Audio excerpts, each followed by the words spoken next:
Bonsoir tout le monde. J'invite les dernières personnes à prendre place. Nous allons démarrer.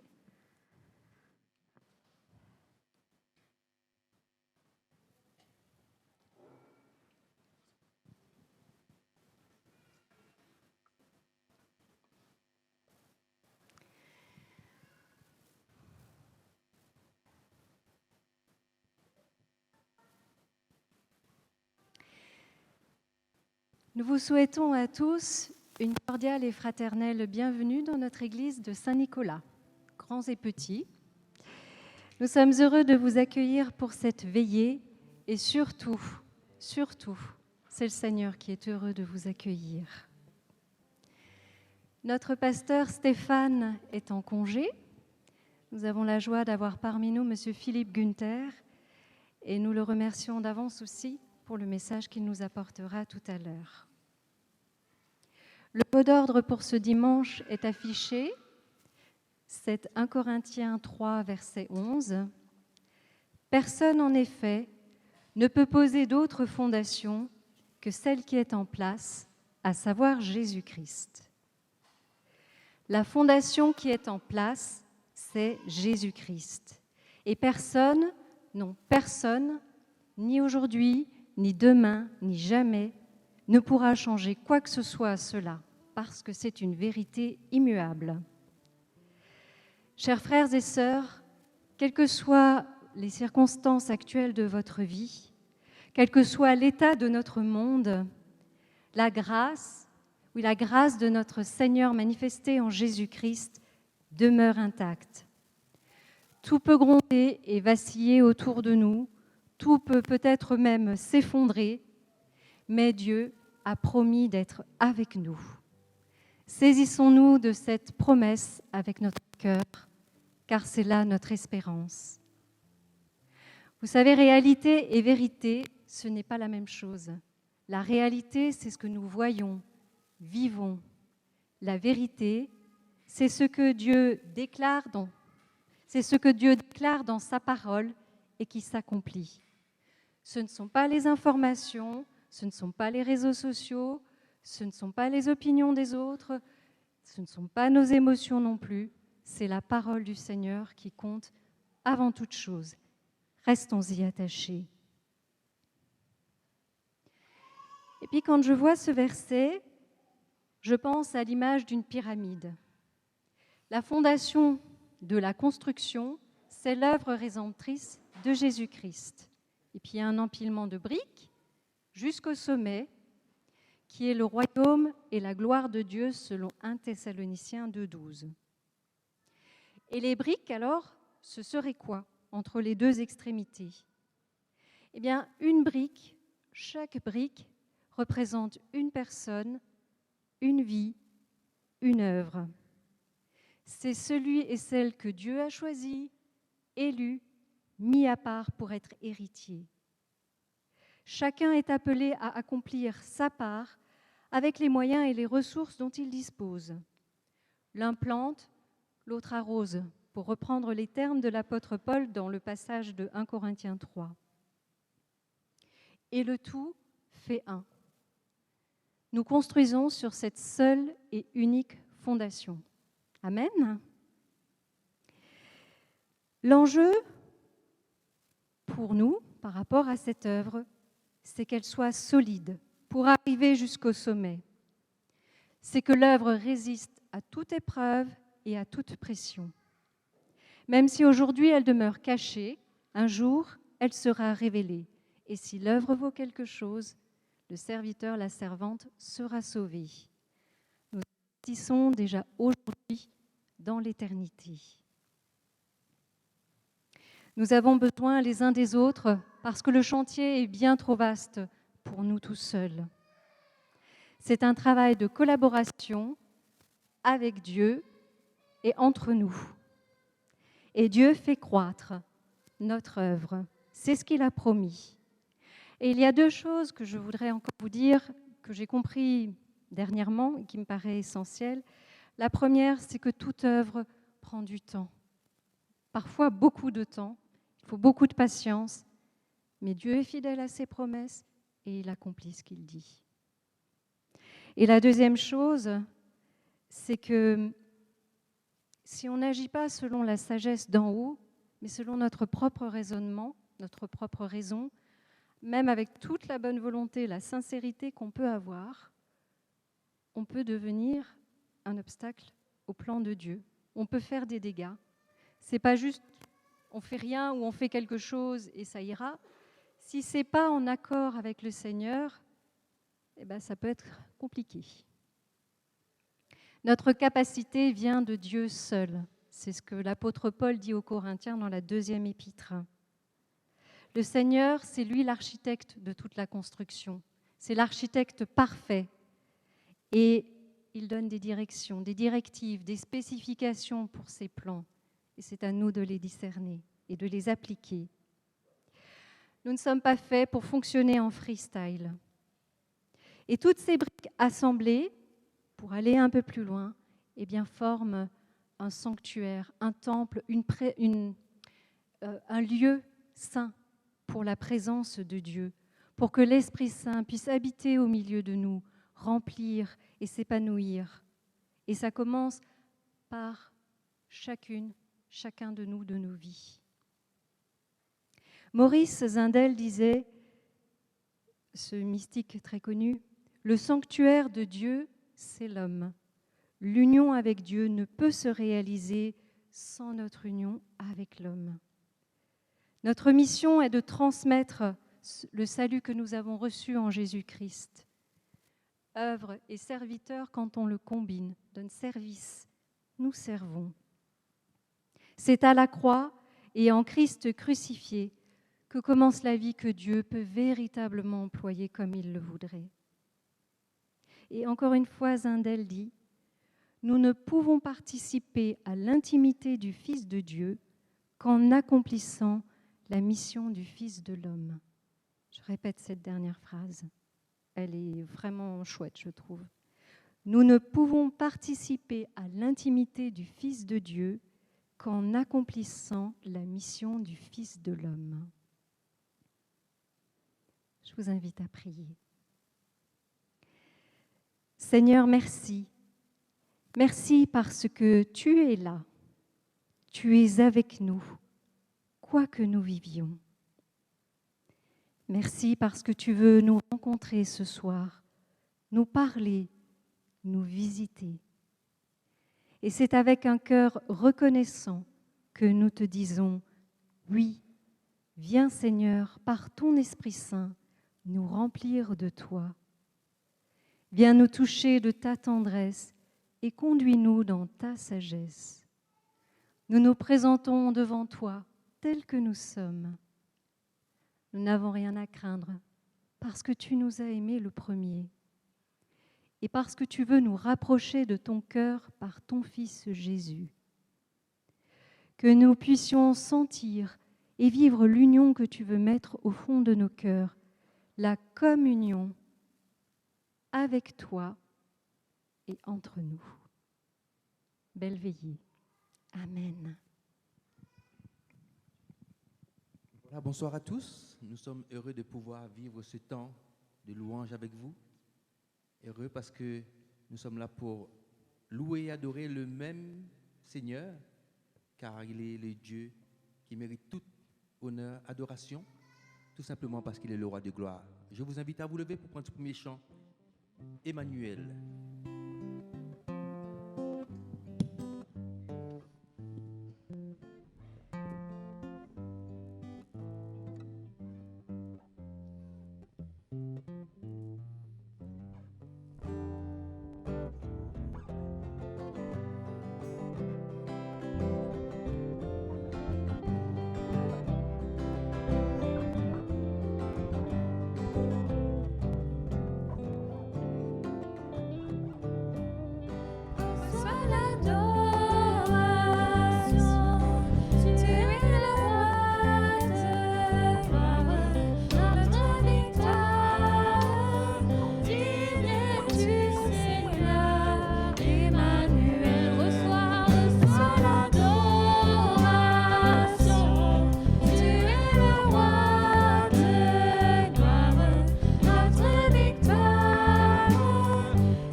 le prochain chant dit Christ est roi.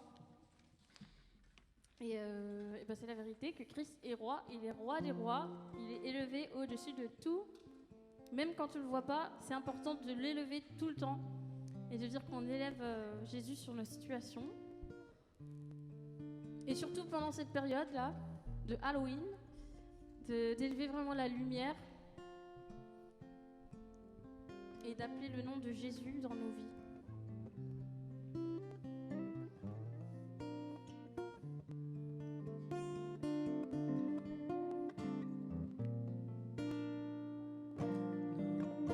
Son âme, mon Dieu le Père, envoya son Fils Jésus pour accorder la lumière à tous ceux qui sont perdus. Il descendit sur la terre, mais les hommes l'ont rejeté. Ils l'ont cloué au calvaire, mais Christ est ressuscité, car il est le roi. Christ est roi, Christ est roi, Christ est roi, au-dessus de tout, il est roi.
quand j'ai préparé le moment de louange, j'avais à cœur ce passage que je vais vous lire.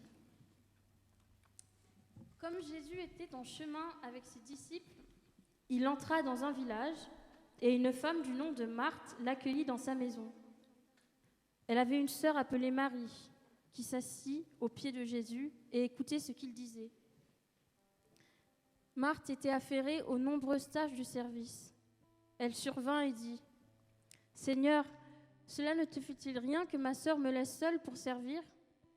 Dis-lui donc de venir et de m'aider. » Jésus lui répondit : « Marthe, Marthe, tu t'inquiètes et tu t'agites pour beaucoup de choses, mais une seule est nécessaire. Marie a choisi la bonne part et elle ne lui sera pas enlevée. » Et j'avais ce passage, pas pour être dans l'accusation que parfois on est souvent des Marthes, à faire plein de choses dans tous les sens, et parfois on croit que parce qu'on fait des choses chrétiennes, on est un bon chrétien. Mais c'était plus parce que j'avais comme à cœur que Dieu voulait encore plus qu'on ait une relation avec lui. Pas que le dimanche où on peut chanter des chants, mais tous les jours, même dans notre chambre, quand on est dehors, que Jésus il veut vraiment avoir une relation avec nous. Et ça a plus d'importance pour lui qu'on soit à son pied, à l'écouter, à passer du temps avec lui, qu'on s'agite dans tous les sens. Et c'était ça que j'avais à cœur pour ce moment de louange, qu'on puisse vraiment faire une prière dans nos cœurs, qu'on veut être plus en relation avec Dieu, avec Jésus, et avoir une relation personnelle, pas qu'une relation qu'on vit à l'église, ou par nos parents, ou par même notre amoureux, mais vraiment nous. Parce que Jésus nous connaît personnellement et veut une relation avec nous personnellement. Et dans la louange, je crois qu'il se révèle beaucoup. Et donc le premier chant dit « Adorons Jésus. Prosternons nos cœurs, inclinons nos vies. Il est le Sauveur, amour infini. » Et il n'est pas juste un Sauveur distant, il est un Sauveur très proche. Parfois même on peut le sentir dans notre vie, même si on ne le sent pas tout le temps, mais il y a des fois on le sent vraiment dans notre cœur. Donc je vous invite à chanter ce chant.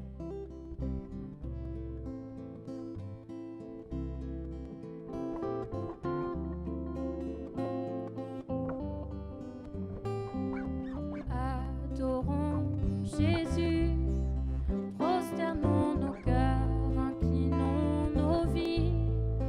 Il est le Sauveur, amour infini. Adorons Jésus, nous levons nos mains pour lui rendre gloire. Il est le chemin, il est notre espoir. Magnifique est le Seigneur.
parfois on a tellement d'agitation. Moi cette semaine j'ai beaucoup travaillé et Jésus me manquait.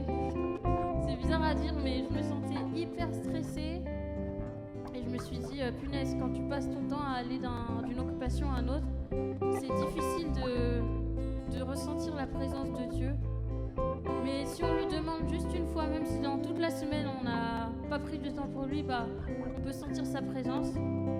Et pendant cet instrumental, juste qu'on puisse prendre le temps, chacun dans notre cœur, d'accueillir sa présence.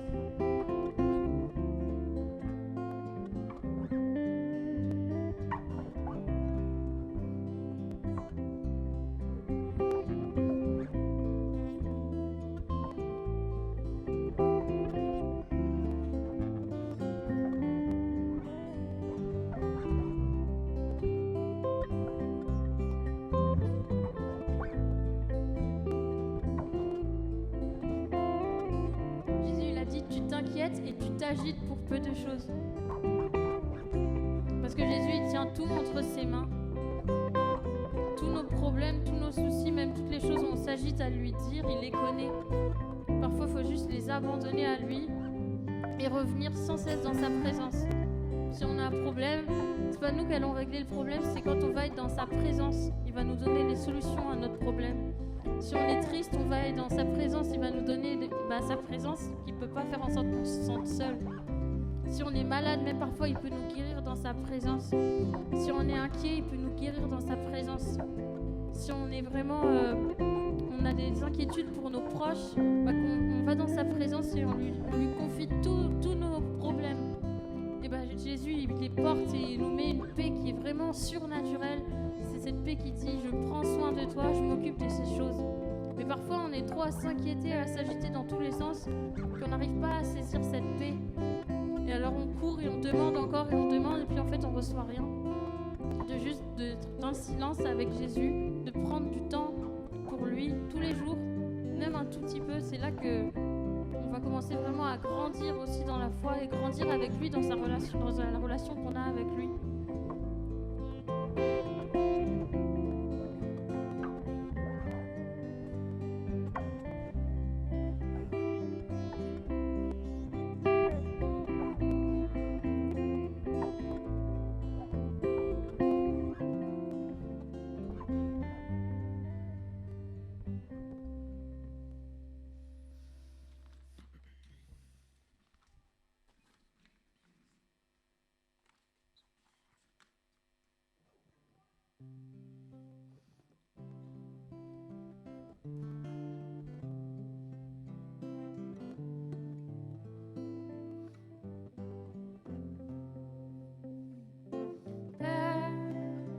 Je n'ai qu'un désir, être près de toi et sentir tes bras.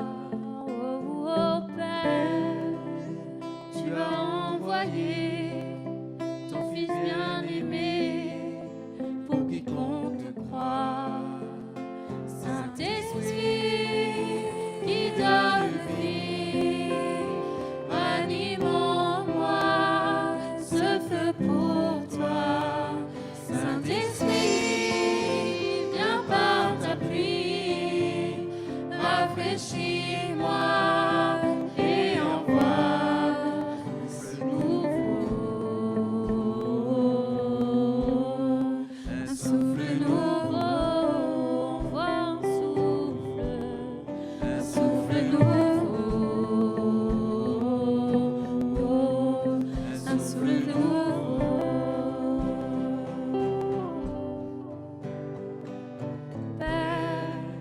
Je n'ai qu'un désir, rester près de toi, écouter ta voix.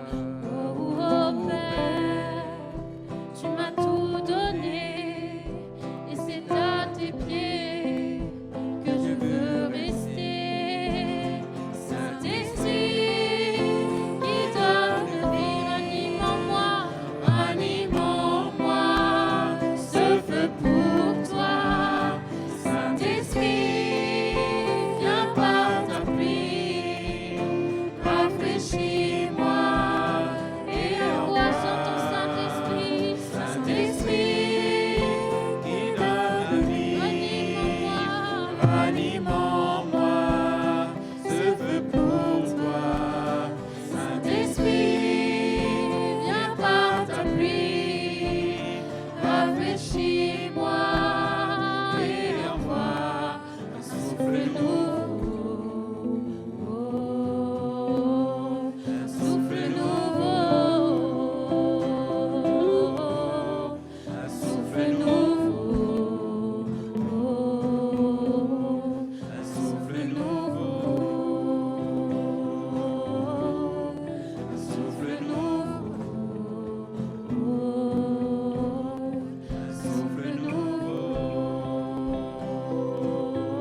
souffle nouveau, un souffle d'amour et de paix, un souffle nouveau, un souffle de pardon, un souffle nouveau.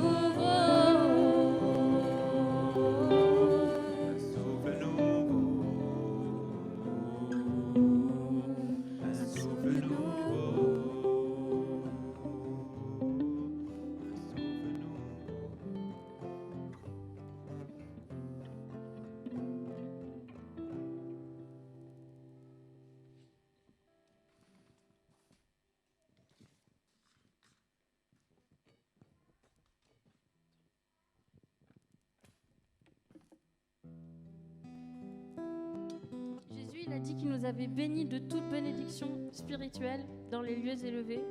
Il a dit aussi qu'on était assis à côté de lui à la droite du Père. Parfois, on chante des chansons comme Christ est roi, puis on chante Christ est roi, et puis on se rend pas compte de ce qu'on dit. Mais si Jésus, par exemple, le président était là aujourd'hui, on se rendrait compte de ce qui se passe. Mais Jésus, il n'est pas juste le roi. Jésus, il est le roi des rois. Il dit qu'il a été élevé au-dessus de tout, afin qu'au nom de Jésus, tout genou fléchisse sur la terre, sous la terre, et même dans tous les royaumes. Son nom, il est hyper puissant. Et parfois, on chante son nom un peu avec... sans se rendre compte, en fait. Mais c'est pas grave, parce que son Saint-Esprit, il est déjà là. D'ailleurs, quand on dit « Saint-Esprit, viens », il est déjà là. On peut dire « Je veux plus de toi, je te reçois ». Et je suis prêt à recevoir ce que tu as envie de me donner aussi. Parce que parfois, quand il donne, il nous demande d'aller, ou il nous demande de faire, ou il nous demande de changer. Mais c'est toujours super. Et de croire aussi qu'il peut nous donner. Parce que parfois, on a peur aussi d'être déçu. Donc si on a peur, on ne s'approche pas de Dieu.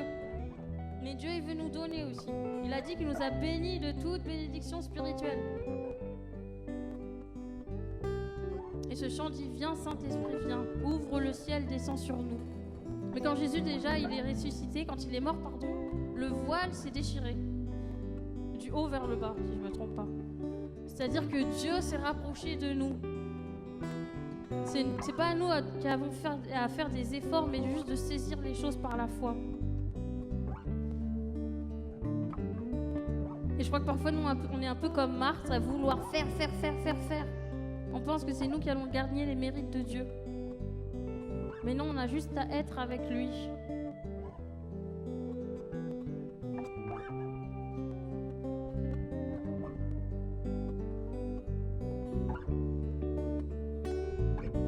Viens, Saint-Esprit, viens, ouvre le ciel,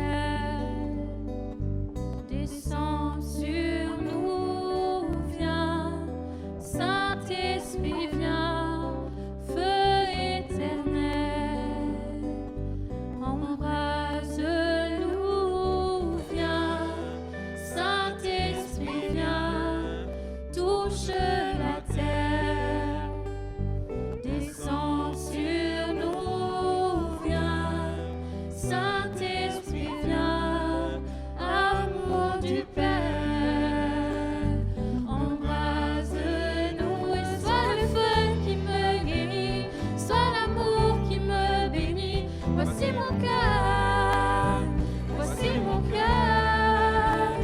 viens déverser ta tendresse au milieu de mes faiblesses. Je n'ai plus peur, viens, Saint-Esprit, viens, fends l'atmosphère, descends sur nous, viens, Saint-Esprit, viens, de ta lumière, envahis-nous, sois le feu qui me guérit, sois l'amour qui me bénit. Voici mon cœur, viens déverser ta tendresse au milieu de mes faiblesses. Je n'ai plus peur,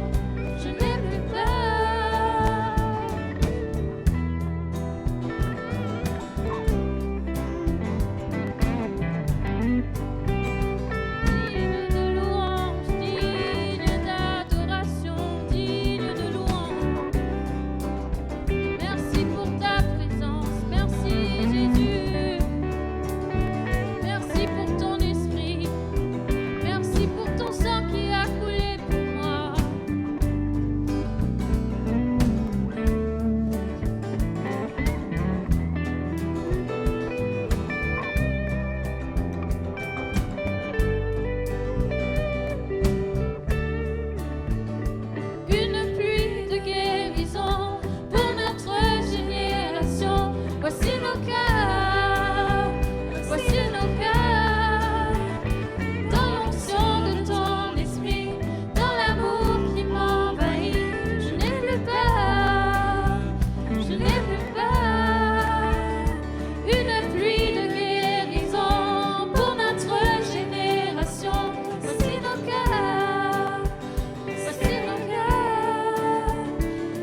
Seigneur, tu me cherches, tu me connais.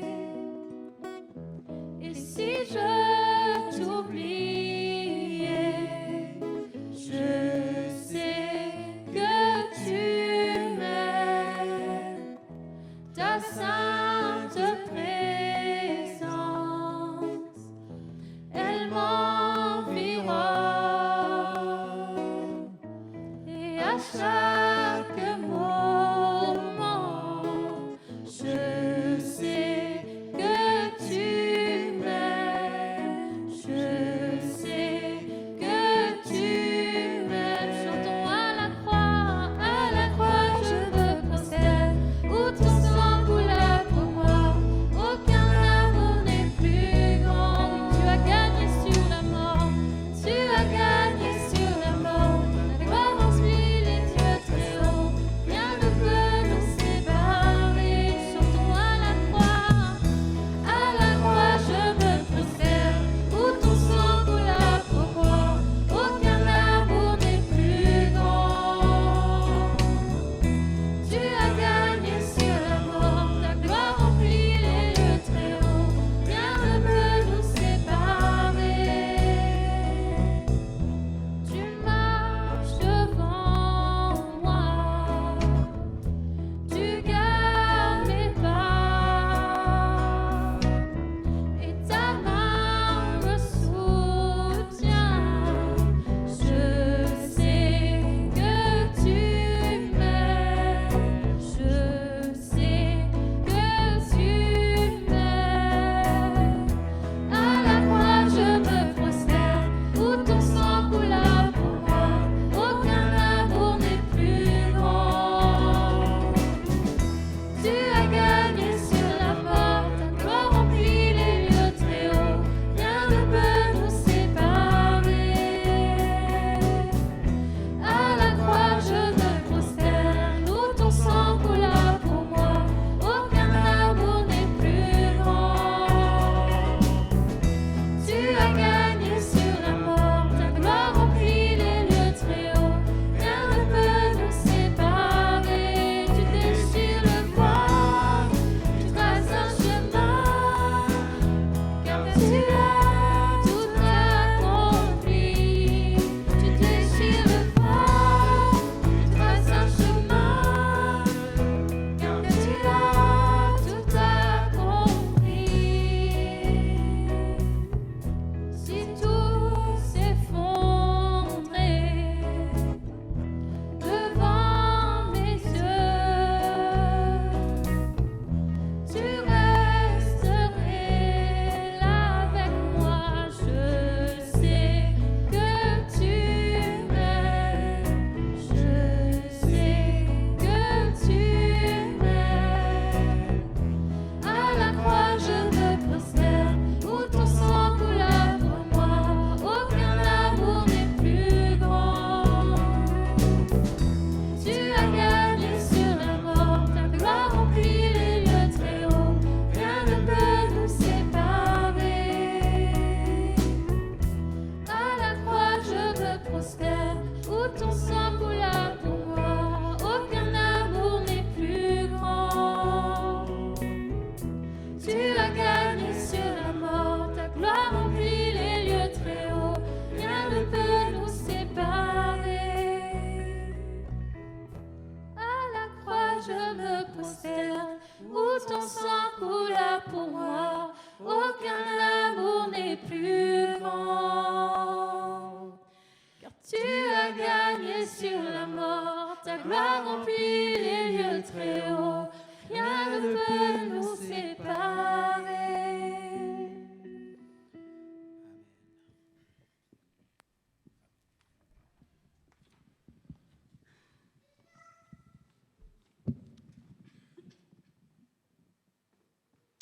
Grâce et paix sont avec vous tous, de la part de Dieu notre Père qui nous aime et de Jésus-Christ qui nous sauve. Une question pour commencer, une question qui risque peut-être de nous mettre mal à l'aise. Mon frère, ma sœur, êtes-vous heureux? heureuse. Peut-être qu'au fond de vous-même, vous allez dire, est-ce que je suis heureux? Est-ce que j'ai? Est-ce que je peux? Est-ce que je suis riche? Est-ce que je suis fort? Est-ce que je suis en forme? Est-ce que ça? Est-ce que je suis heureux? Même ce soir dans l'Évangile, 9 fois heureux. Jésus nous parle. Cet Évangile, il nous est donné aujourd'hui dimanche pour demain la fête. Demain, nous sommes en fête, puisque c'est le 31 octobre, jour de la Réformation. Et le lendemain, nos sœurs et frères de l'Église catholique sont en fête, puisque c'est le 1er novembre, jour de la Toussaint. Et dans les cultes de la Réformation, comme dans les messes de la Toussaint, c'est le même évangile qui va être ou qui est proclamé. 9 fois heureux. C'est Jésus qui inaugure son ministère. La foule est intéressée, la foule le suit. Il monte sur la montagne, les gens s'asseyent. Ses disciples s'approchent de lui et Jésus dit, « Bienheureux les pauvres en esprit, le royaume des cieux est à eux. Bienheureux ceux qui sont tristes, ils seront consolés. Bienheureux les doux, ils hériteront la terre. Bienheureux ceux qui ont faim et soif de justice, ils seront rassasiés. Bienheureux ceux qui sont bons, Dieu sera bon avec eux. Bienheureux ceux qui ont le cœur pur, ils verront Dieu. Bienheureux ceux qui procurent la paix, ils seront appelés enfants de Dieu. Bienheureux ceux qui sont persécutés pour la justice, le royaume des cieux est à eux. Bienheureux serez-vous même lorsqu'on vous outragera, lorsqu'on vous persécutera. Réjouissez-vous, soyez dans l'allégresse, parce que votre récompense sera grande dans les cieux. 9 fois heureux. Bienheureux même. Alors je sais bien que bienheureux, c'est un mot de la Bible. C'est un mot de Jésus. C'est un mot de l'Église. Bienheureux. C'est le leitmotiv avec lequel Jésus inaugure son ministère, son sermon sur la montagne. Bienheureux. C'est un mot qu'on n'emploie pas souvent, tous les jours. Bienheureux. Pas à la copée, pas au boulot, pas à l'usine. Bienheureux. Je suis passé il y a quelques jours devant une librairie strasbourgeoise où il y avait différents livres. Il y avait de la publicité pour un livre qui s'appelait « Les mots obsolètes ». Comprenez, on vous parle dans ce livre des mots qui sont dépassés, démodés, que plus personne n'utilise ou n'emploie. Et je me suis dit, ah bien toi, en tant que pasteur, tu dois parfois, sans doute, pour certaines personnes, utiliser ou employer des mots obsolètes, parce qu'ils ne sont pas de tous les jours. Ils ne sont pas de nos infos, ils ne sont pas de nos journaux. Eh bien, peut-être que le mot « bienheureux » est un de ces mots-là. C'est pas in, c'est dépassé, c'est démodé. C'est du chinois pour certains qui savent se servir des tablettes, des ordinateurs, qui doivent voyager d'un bout à l'autre du monde, mais alors qui ne pourraient pas nous expliquer ce que veut dire « bienheureux ». C'est un mot qui ne passe pas. D'ailleurs, celles et ceux que Jésus déclare bienheureux ne passent pas non plus. Aujourd'hui comme hier, les pauvres. Les pauvres qui n'ont rien à attendre. Les tristes, les affligés, ils gênent le monde, qui préfèrent courir vers les plaisirs. Les doux, est-ce qu'on a besoin de doux dans un monde où il faut se battre? Des doux, c'est des naïfs, c'est des simplets, c'est des rêveurs, c'est des utopiques. Ceux qui ont faim et soif de justice, alors que la majorité des êtres humains a surtout soif de pouvoir et d'argent. Ceux qui ouvrent leur cœur, qui sont bons à leur prochain, tandis que le monde ne pense d'abord qu'à soi-même. Ceux qui cherchent Dieu, alors que la plupart des gens y sont indifférents. Ceux qui procurent la paix, alors que notre société préfère semer la zizanie. Oui. Celle que Jésus béatifie, qu'il déclare bienheureux, le monde les repousse. Le monde les exclut. Le monde les ignore. Parce que ce que veut le monde, c'est la gloire. C'est posséder, c'est s'amuser, c'est savoir, c'est réussir, c'est dominer. Alors, les artisans de paix, les miséricordieux, ceux qui recherchent Dieu, ceux qui se possèdent pour seule arme leur douceur et leur bonté, dérangent le monde, dénoncent le monde, culpabilisent le monde, comme Jésus lui-même. Jésus était pauvre, Jésus était bon. Là où Jésus a passé, il y avait la paix. Jésus a dérangé pour ça. Oui, Jésus a été liquidé à cause de ça. Pas étonnant, parce qu'il parlait un autre langage obsolète qui ne passe plus. Le langage du monde, non. Le langage du royaume des cieux. D'ailleurs, bienheureux est bien un appel vers ce royaume. Oui, plus c'est la réalité de ce royaume que Jésus proclame, que Jésus apporte sur la croix et dans la résurrection. Frères et sœurs, êtes-vous heureux? Eh bien, laissez-moi vous dire que chez Jésus, il y a une place, il y a une réponse, il y a un avenir pour les pauvres, pour les doux, pour les exclus, pour les affligés. En Jésus, ces derniers trouvent le bonheur que le monde leur refuse. Dans la pauvreté de Jésus, ils ont reconnu une richesse du ciel. Dans son abaissement, ils ont deviné la gloire de Dieu. Dans sa croix, ils ont cru à la victoire. Et par sa souffrance, ils ont trouvé le réconfort. Alors, je sais que quand Jésus a fini de parler, les pauvres sont restés pauvres. Les petits, les simples, les faibles, les éprouvés sont restés dans leur milieu, dans leur misère. Mais ils avaient compris quelque chose que le monde ne comprend pas. Ils avaient compris qu'il y a une autre richesse qu'on ne peut pas acheter, qu'il faut aussi pour être heureux, la richesse de l'amour. Qu'il y a une autre force que la force des armes, la force de la prière. Qu'il y a une autre grandeur que la grandeur humaine, la grandeur du Père céleste. Qu'il y a un autre pouvoir que le pouvoir des armées, le pouvoir de la foi. Êtes-vous heureux, heureuse? N'est-ce pas, sœurs et frères?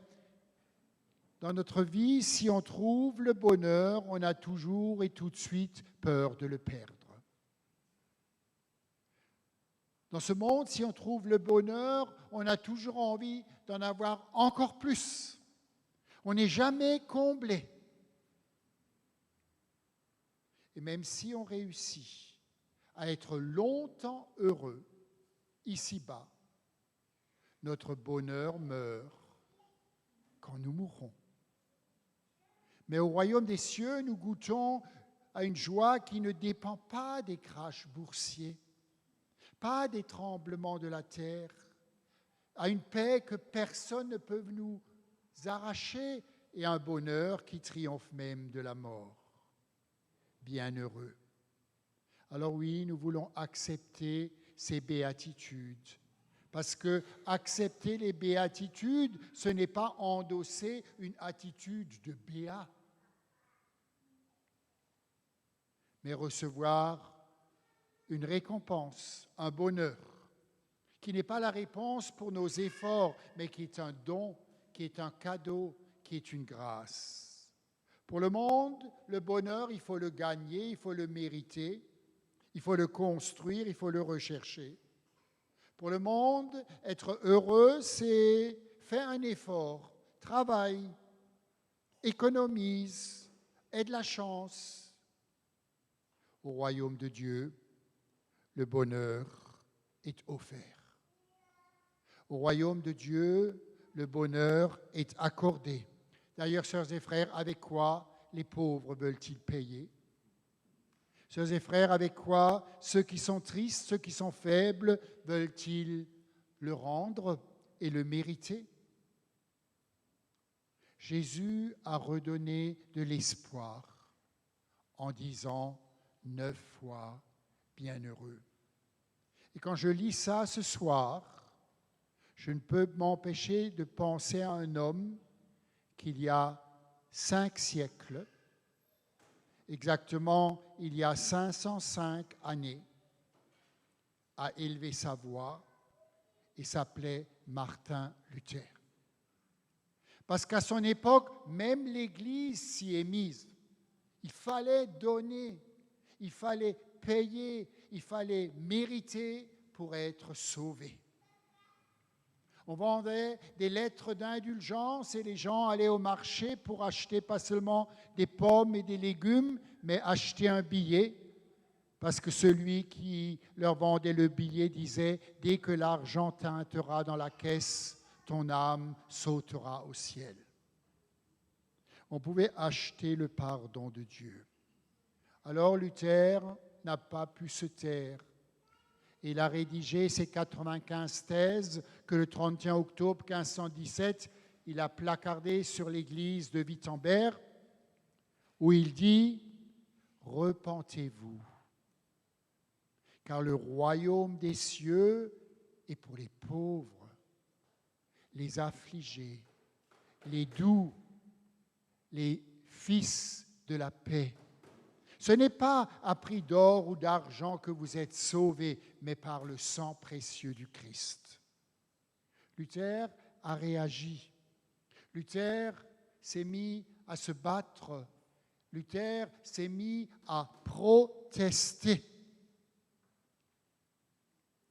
Parce qu'il avait compris ce que Jésus avait annoncé là-haut sur la montagne 1500 ans avant, que ce qui compte vraiment, on ne peut pas l'acheter, on ne peut pas le produire, c'est offert par grâce en Jésus-Christ.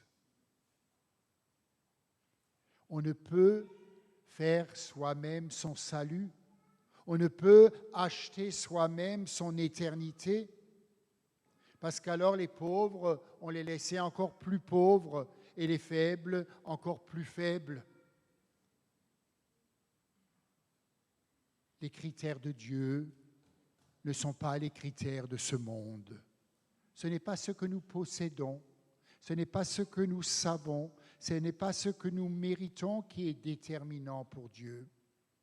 En Jésus, Dieu le Père nous révèle un vrai visage dans les béatitudes par lesquelles Jésus a commencé son enseignement. En Jésus, Dieu nous indique où est-ce qu'il nous cherche, pas sur l'estrade, pas avec la médaille. Il nous cherche dans notre pauvreté, il nous cherche dans notre combat, il nous cherche dans nos larmes, il nous cherche dans notre désir et notre désir de paix et de salut. Ce que l'Église du temps de Luther condamnait, culpabilisait à cause de leurs limites, à cause de leurs faiblesses, en les exhortant à se dépasser soi-même, à s'efforcer, à sacrifier, à acheter, ce que nos sociétés excluent, ce que nos sociétés oublient et rejettent, cela, Jésus les félicite. Cela, Jésus les cherche, hier comme aujourd'hui, Jésus les choisit et les aime aussi ici ce soir. Je termine, on a un jour interviewé un journaliste et on lui a dit, monsieur, vous qui faites des reportages, quelles sont vos personnes préférées? Il a répondu, quels sont ceux qui vous sont le plus chers?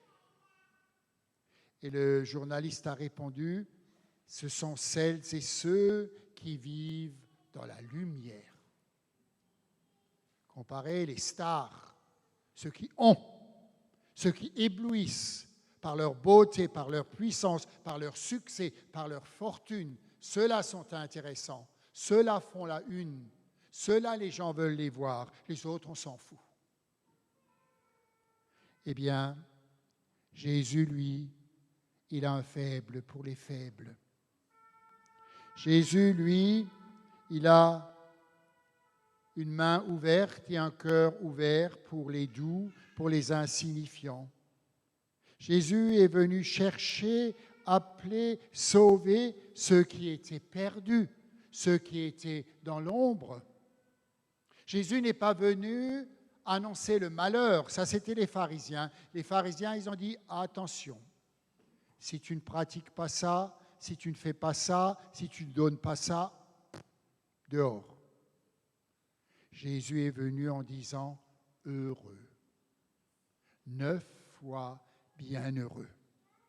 Martin Luther n'est pas venu comme les vendeurs des indulgences qui criaient sur les marchés « Veille, attention, le feu sera absolument atroce dans l'enfer. Attention, attention. » Jésus est venu en disant « Sélic, bienheureux. »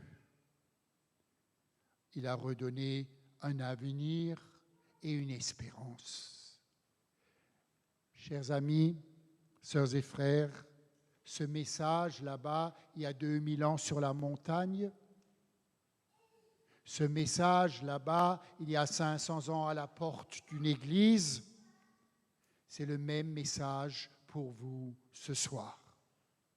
C'est un message qui, sur la montagne, a relevé un peuple. Les gens avaient de nouveau de l'espoir, enfin quelqu'un qu'on intéresse, enfin quelqu'un qui nous aime et qui nous accueille.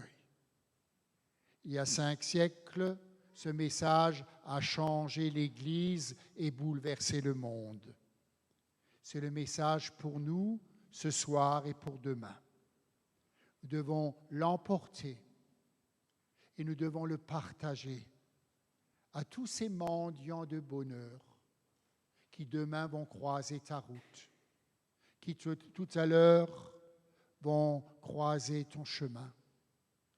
Combien d'hommes et de femmes passent à côté de nous? On ne sait pas qui ils sont, on ne sait pas ce qu'ils ont, mais on ne se trompe sûrement pas si on croit celui-là aussi. Il rêve d'être heureux. Celle-là aussi, elle demande un peu de bonheur. Alors, pas étonnant que cet évangile nous soit donné pour nous souvenir de la Réformation.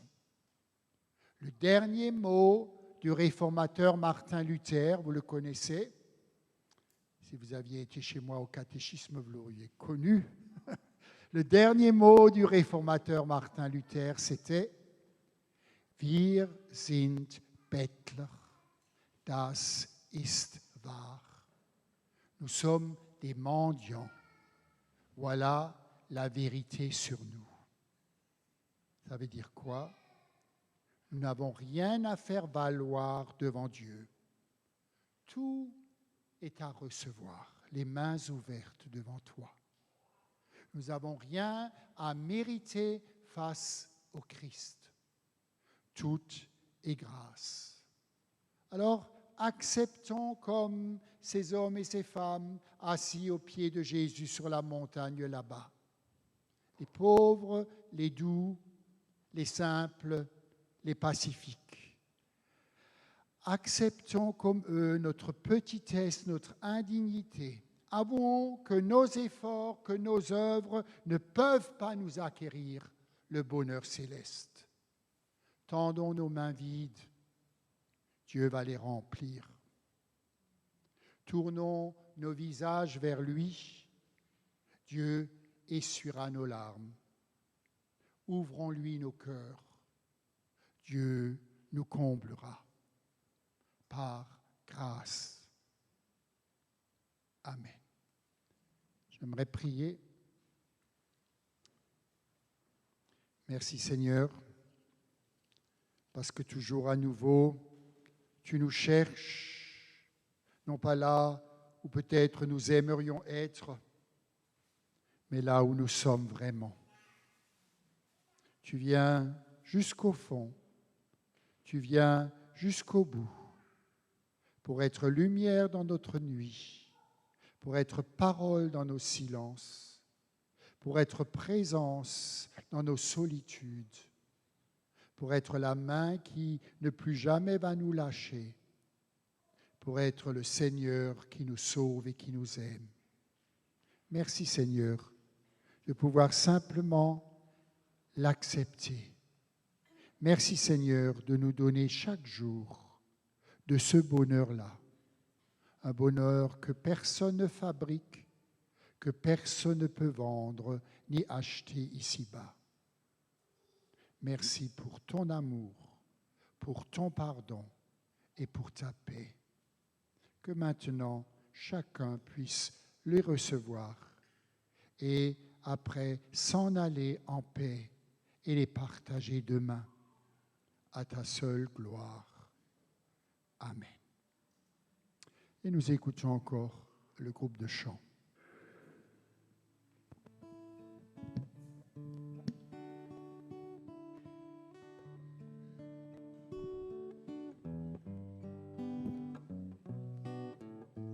Je vous invite à vous lever pour chanter que le nom de Jésus est victorieux, si vous voulez ou pas.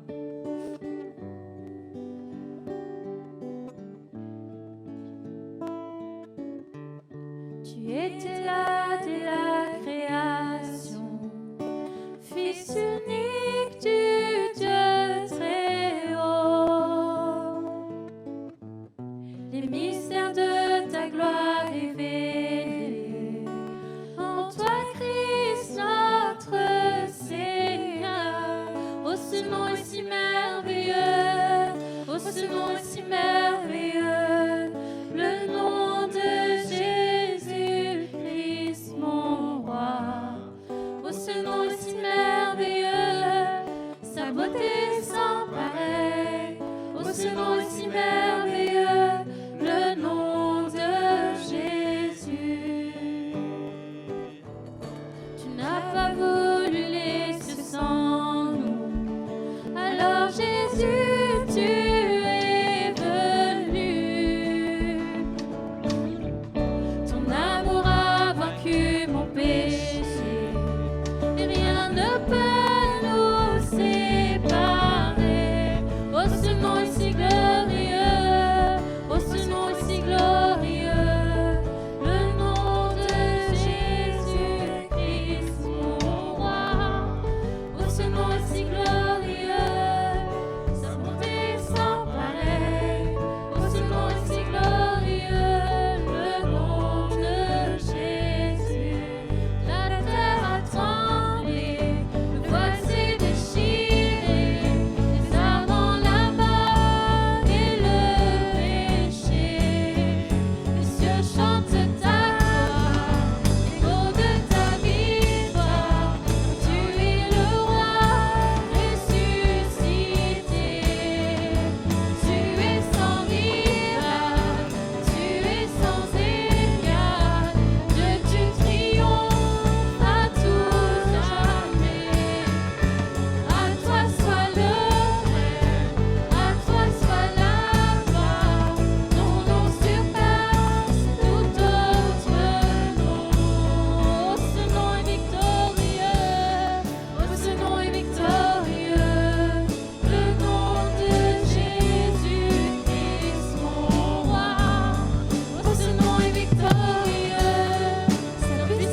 nous allons...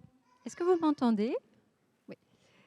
Nous allons prendre encore un chant et j'aimerais en fait que ça introduise le temps d'intercession.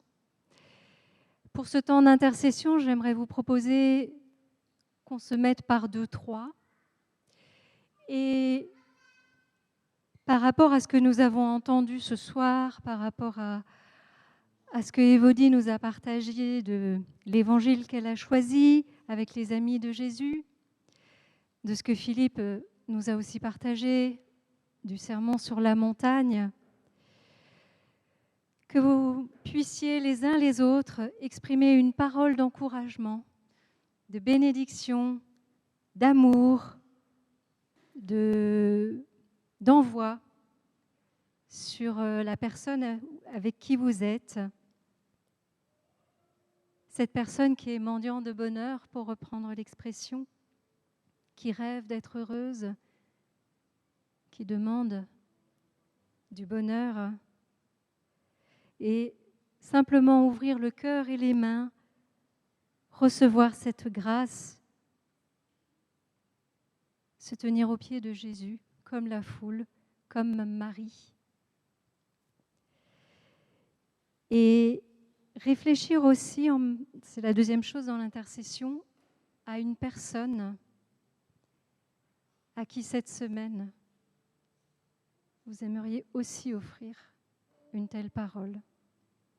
Que ce soit de votre famille, dans votre cercle d'amis, parmi vos collègues, là où vous faites du bénévolat, dans un rendez-vous médical. Demandez au Seigneur qu'il vous montre quelqu'un. Ça va peut-être vous challenger aussi, vous bousculer. Demandez du courage ou de l'audace. Mais si vous avez envie, demandez le Seigneur et il vous montrera. Donc on prend encore un chant et puis on se met par 2-3 pour l'intercession. Voilà.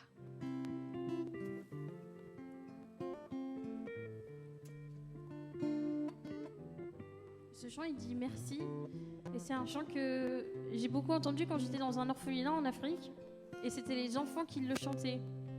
Et ils le chantaient avec tout leur cœur et c'était très touchant. Et comme on vient d'écouter que l'évangile c'était aussi pour les pauvres, et c'est une réalité, eux ils le chantaient vraiment de tout leur cœur. Ils avaient vraiment merci, ils pouvaient dire merci. Et ils trouvaient beaucoup de raisons pour dire merci. Alors que c'était des orphelins qui n'avaient pas forcément une chambre pour eux, pas forcément beaucoup d'habits. Et moi quand ils chantaient ce chant, j'avais vraiment envie de pleurer. Et parfois je me cachais un peu, mais ça me touchait vraiment beaucoup. Et ce chant, il dit « Maintenant le faible dit je suis fort, le pauvre dit je suis riche ». Comme on l'a entendu, quand on a Jésus, on a tout.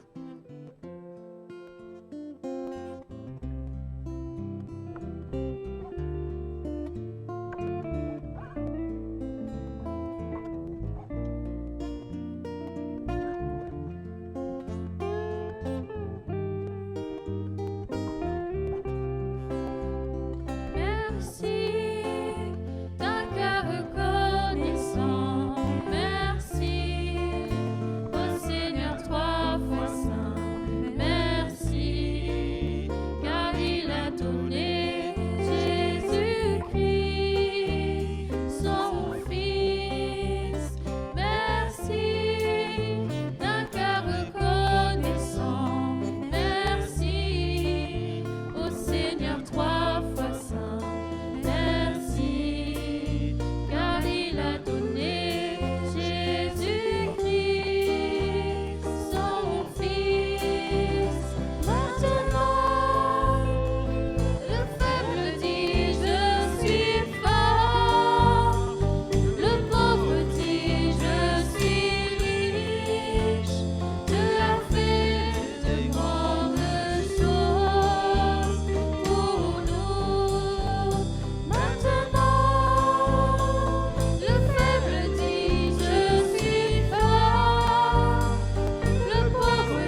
Sentez-vous libre de vous mettre avec qui vous le souhaitez.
Secondes encore pour terminer le temps d'intercession en petits groupes.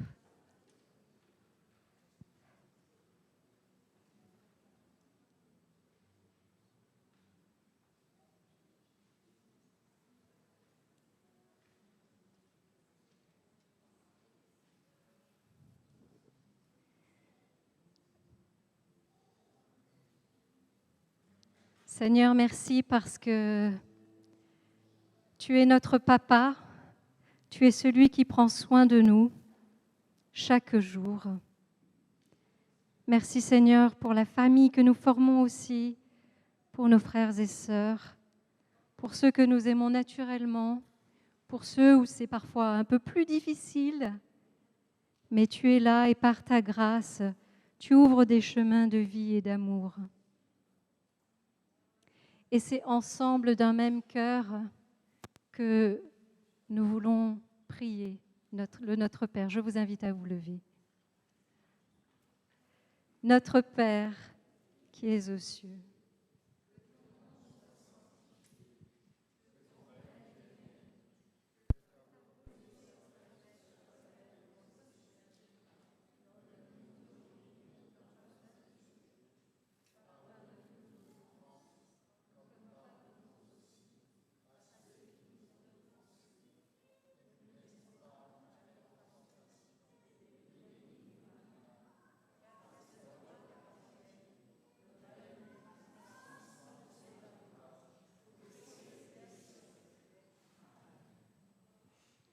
Je vous invite à reprendre place, c'est le temps des annonces. Et j'invite également deux communautaires à s'avancer pour l'offrande, s'il vous plaît.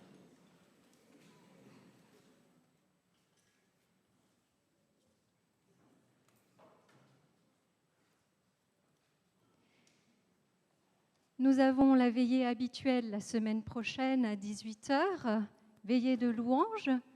Soyez tous et toutes les bienvenus.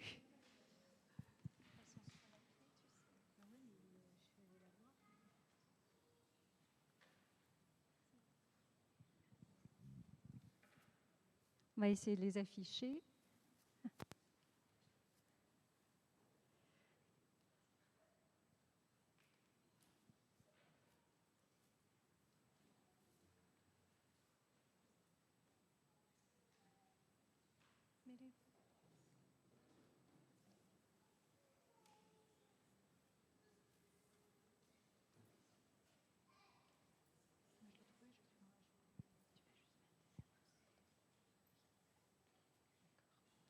Alors, ça ne marche pas, c'est pas grave. Je vais essayer de mémoire. Donc, veillez la semaine prochaine à 18h comme d'habitude. Le samedi 26 novembre, il y aura la prochaine maraude. Celles et ceux qui sont intéressés, veuillez vous rapprocher de Anne pour vous inscrire ou avoir les informations dont vous pourriez avoir besoin. Samedi 5 novembre, il y aura de 9h30 à 12h30 un atelier aquarelle avec Geneviève. Je vais la laisser vous expliquer et vous présenter un petit peu de quoi il s'agit.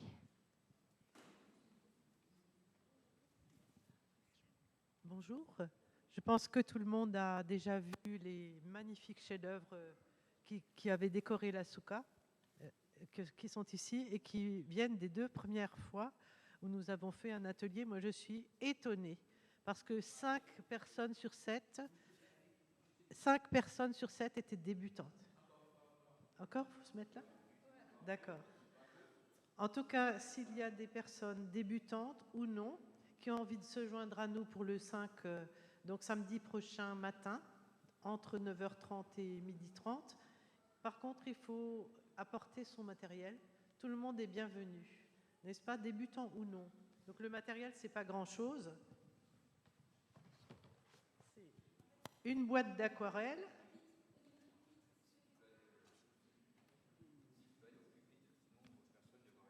Ah bon, personne ne voit rien. De toute façon, il n'y a pas grand-chose à voir. C'est tout petit, une boîte d'aquarelle. Hein, c'est tout petit. Voilà. Il faudra aussi 2 pinceaux, un gros, un petit. Et puis du papier aquarelle. Alors moi, j'achète des très grandes feuilles et je les découpe. C'est ce qui est le moins cher. Mais ce n'est pas du papier canson. Hein, c'est du papier, peut-être canson, mais aquarelle dans ce cas. C'est un papier légèrement absorbant. Et le thème que nous avons choisi pour samedi prochain, c'est de faire des cartes de fête.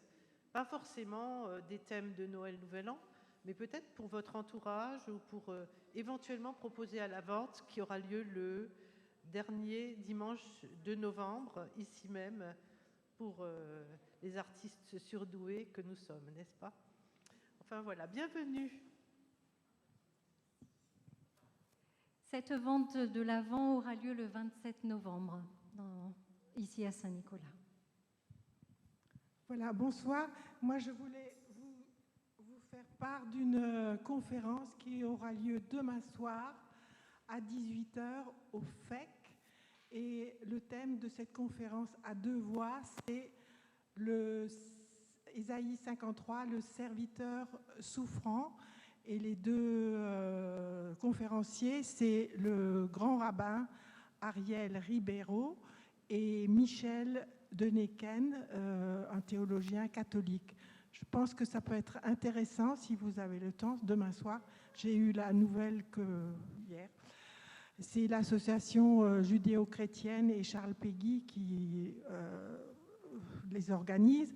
Je pense que ça peut être intéressant d'entendre une voix juive par rapport à Ésaïe 53, comment on peut comprendre des choses. Et puis plus tard, le 14, attendez voir, j'arrive pas maintenant. Il y a une autre conférence. Alors c'est le rabbin Mendel Samema qui va parler au centre Mounier. C'est près de l'église des Dominicains. Le thème là, c'est la cacheroute. Qu'est-ce que c'est la cacheroute ? Voilà. Alors, attends, ça c'est plus tard. Quelle heure ? Alors oui, c'est C'est le 15, c'est mardi 15 à 18h30. Voilà. Merci. Le centre Mounier, c'est à côté de l'église des Dominicains, boulevard de la Victoire. Hein, oui, voilà. Et demain soir, c'est au FEC, place des étudiants. Saint-Étienne, oui, pas des étudiants. À 18h. Et c'est gratuit, c'est gratuit. Et puis, la nouvelle édition du Mot du Pasteur est sortie. Il y a quelques exemplaires sur la table à l'arrière pour ceux que ça intéresse. Je vous invite à vous lever pour recevoir la bénédiction.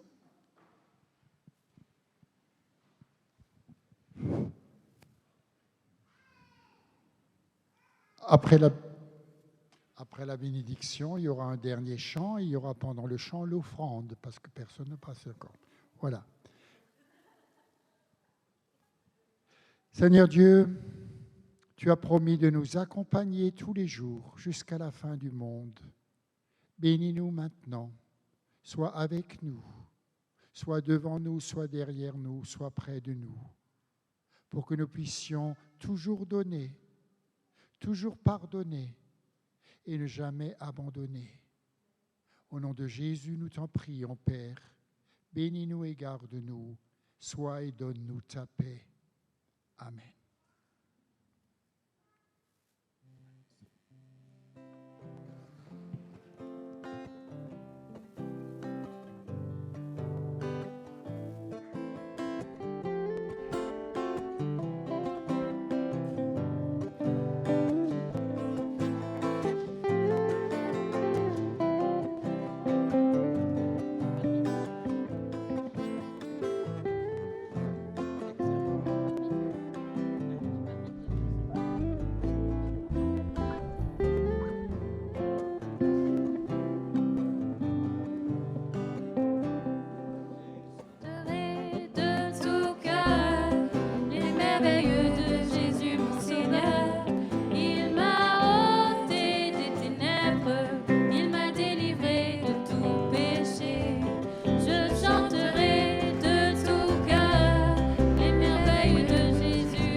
sur ce chant hyper joyeux, nous voulons remercier l'équipe d'Evody pour la louange.